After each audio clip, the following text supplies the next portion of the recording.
I'll start with a couple things here. We put LeBlanc on the 60-day IL with a left elbow stress reaction. We added Aiken for LeBlanc. Here on taxi, the taxi squad is Wins, Hess, Phillips, and Valdez. And here with us on rehab is Iglesias and Harvey. So that's where we're at. Okay, great. Rock Kubatko, you'll ask the first question for us. Brandon, were you anticipating that the news was going to be bad with Wade, and what does this do with the rotation now? Well, you never know when a guy comes off the mound like that. So I was hoping for good news, and it just sounds like he's got that stress reaction in his left elbow. So it was unfortunate to hear that yesterday. And we're hoping that he recovers well, which we feel like he will. And the second part was what? Sorry, Rob. What it does to the rotation now? Oh, so yeah, we have an open spot in the rotation we're going to make that decision here probably later this week. But we have some guys that are built up for that. Tom Eshelman threw 4+ innings a couple days ago. Lopez has been built up. We brought Keegan Aiken here for length out of the bullpen. He could be a potential starter. So we'll see how it goes here later this week. John Mioli, you're next. Brandon, with Iglesias traveling with you, is he a possibility to be activated when the first day is eligible tomorrow? I think I'm assuming probably not tomorrow, but he's still apart doing his rehab right now. So, but we're just hoping to activate him here, hopefully sometime this trip. Dan Connolly. Brandon, what's the update on Severino? And obviously you have Wins on the travel squad. So what does that mean? So Sevy's day-to-day right now. So we got good news on Sevy that he felt a lot better yesterday, feels even better today. The hip's just a little bit sore, tight. But I think hopefully he'll be in there in the next day or two. Rich Dubroff. Brandon, you didn't bring Austin Hayes on the trip. Is there an updated timeline on him? There's no timeline on him right now. No, he's just still rehabbing the rib injury. Melanie Newman. Brandon, two things. You talked about the last 2 games with Boston, how you were pretty much willing to throw everything in there to give them a chance to get out with some wins. How big was that coming into this series? And then also looking at a Tampa team that's pretty much changed identities 3 times between being lost, finding it after you, and now they've lost a lot of their pitching staff. What are you thinking with them? Well, I think they're a really good club, and they're, even though they've lost some back-end high-leverage relievers, they still have a really good rotation. They'll get Charlie Morton back here at some point soon, I'm sure. So really good rotation still, and an offense that is scoring a lot of runs, and a really balanced lineup that they have a lot of movable pieces, right and left, can match up against you very, very well. And they've done that so far in these first 30+ games, that they've really scored a ton of runs. So they're a different team, honestly, than what we saw earlier, where they've been playing a lot better. They're playing really well defensively. And even though some of these names in the bullpen aren't familiar, they're really good arms and guys that are going to be a challenge for us. They have a really nice pitching staff still, even though the loss of a lot of their arms.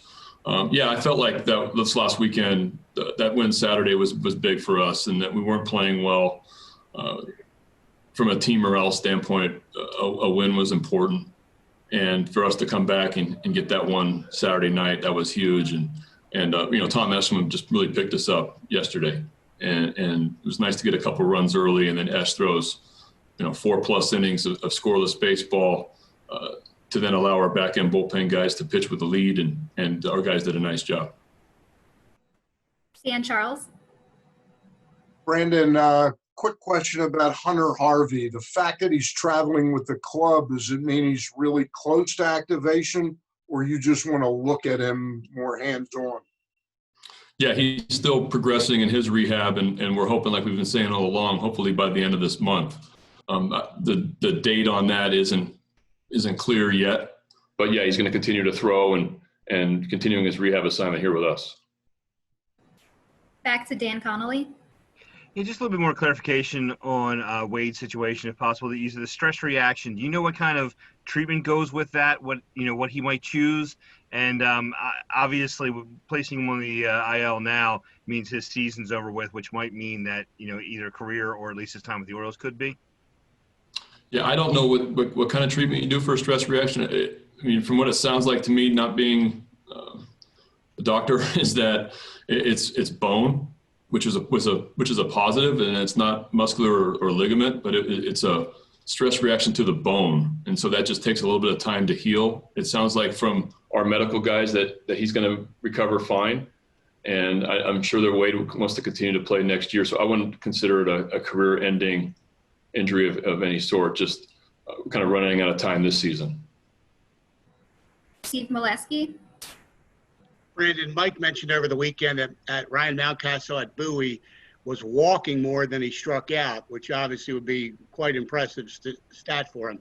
How do you see him right now balancing the aggressiveness that got him the stats that got him here with some of that patience you want to see too? Yeah, it's not, for me, it's not really like the walks. It's about correct swing decisions and being able to not chase pitches out of the zone to get yourself in better counts a lot of times. A lot of times young hitters are so aggressive early in the count that they put themselves in disadvantaged counts, and which is impossible to hit here in the big leagues. So I think that Ryan's done a nice job of zoning in early in the count, getting stuff that he can drive and not chasing the elevated fastball or the slider down below. So it's not as much the walks, it is about getting in good counts to hit where he can do damage in good counts. And that's what he's done a nice job of so far. Back to John Mioli. Brandon, it's an uneven sample, but you guys haven't lost on the road since opening day. Do you think the team plays differently or better on the road versus at home? I can't remember the last time we were on the road. So yeah, we played good in Philadelphia, and Washington was a commute.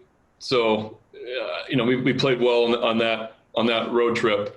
But I feel like we played better on the road last year too. Unfortunately, I would have liked to have played better at home so far this year. I feel like we have played our best baseball probably in that Philadelphia-Washington series, and would love to get back to play like that more often. But we were really swinging the bat well on that trip, and hopefully we swing the bat well on this trip. Jerry Coleman. Hey, Brandon, speaking of being on the road, like you said, it's been a while, and this is one of the longer trips you'll take this year. Do you remind the guys every time you head out about the protocol? Do you have to re-remind them? And how does it feel to be back in Florida? Because the last time you guys were there collectively, you had to bolt. We were here. We were in and out of Florida the last time. We do. We remind the team about how we're traveling, the difference this year and last year, the protocols this year. We go above and beyond our protocols, the league's protocols. We make sure everybody is following, and that was a reminder in the last couple of days to our players and coaches about what we've done so far this year. We're going to continue.